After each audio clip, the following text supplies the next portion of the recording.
Rick Harsch. Today's masterclass begins with the recovery of the sign. I teach writing, and you can skip this ad in 3 days. I'm going to put it right there, okay? So now you can tell me where it is. What I'd like to talk about today is the critic.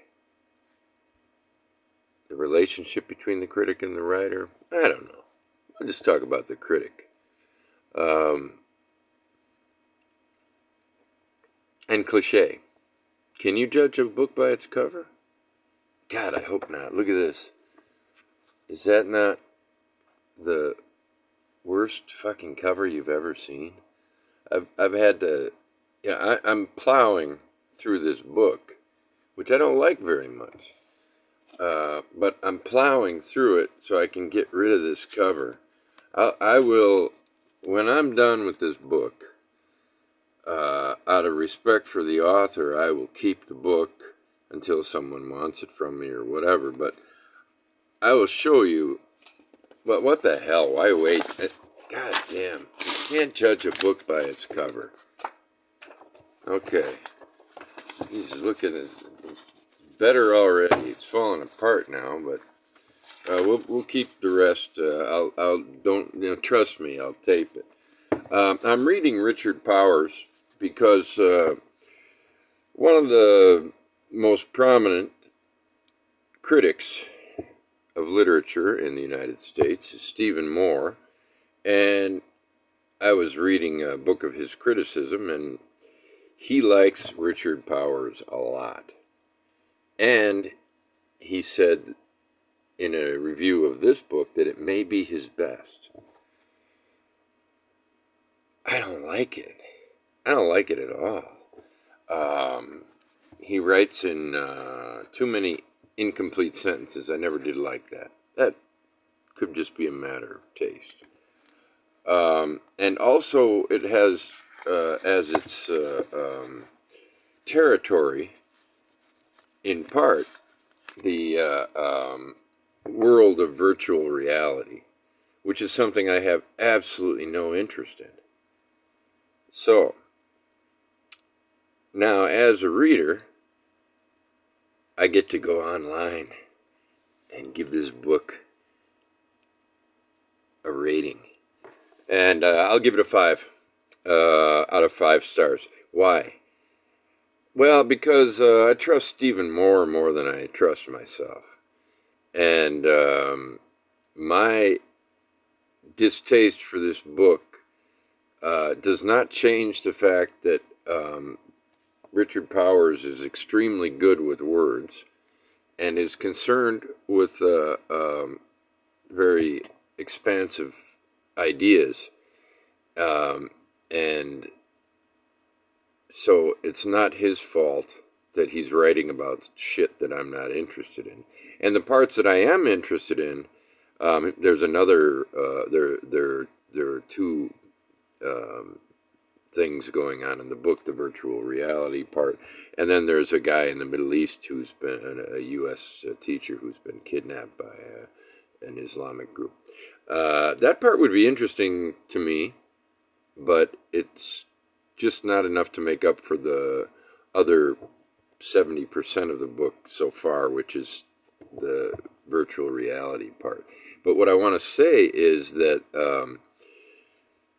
to my mind, one of the worst things that's happened in the world of books is the democracy of star giving. I think, actually, it's fine. It's fine, because I think most people are pretty honest, and they know when they're up against a great book or that they don't like. They understand it's a great book. Generally, a great book will get a good enough average rating, but they're just, still, for my taste, there are just too many people out there who are just thinking, like, I'm going to give this fucker a 1 or a 2-star review, and I'm not even going to explain it. Stephen Moore is a critic, so he explains what he thinks about a book, and and I'm explaining it to you. It's a personal matter. Nothing against Richard Powers, who I haven't met.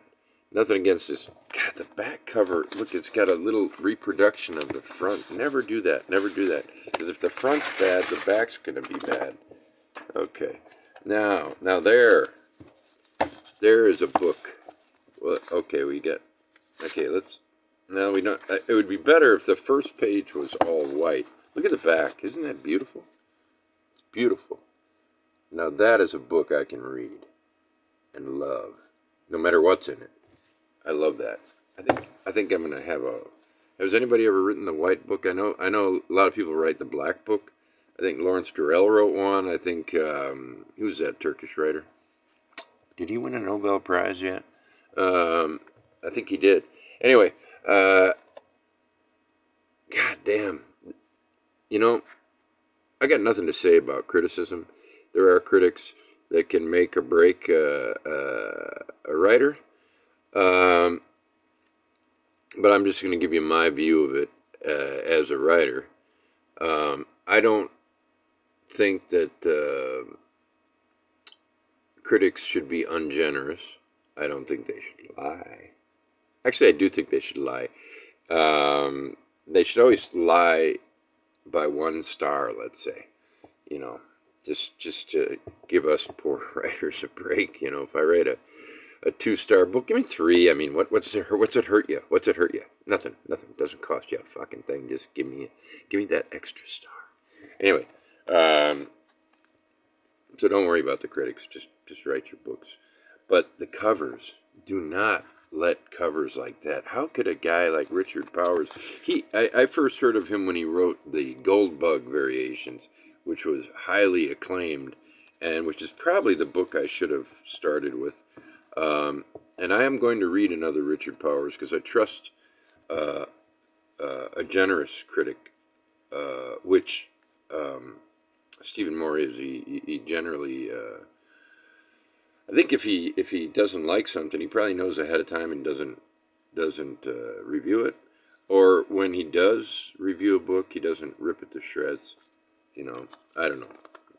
The point is that I need to give this guy a better cover, which I've done, and I need to give him another read, another one of his books, and I'll do that.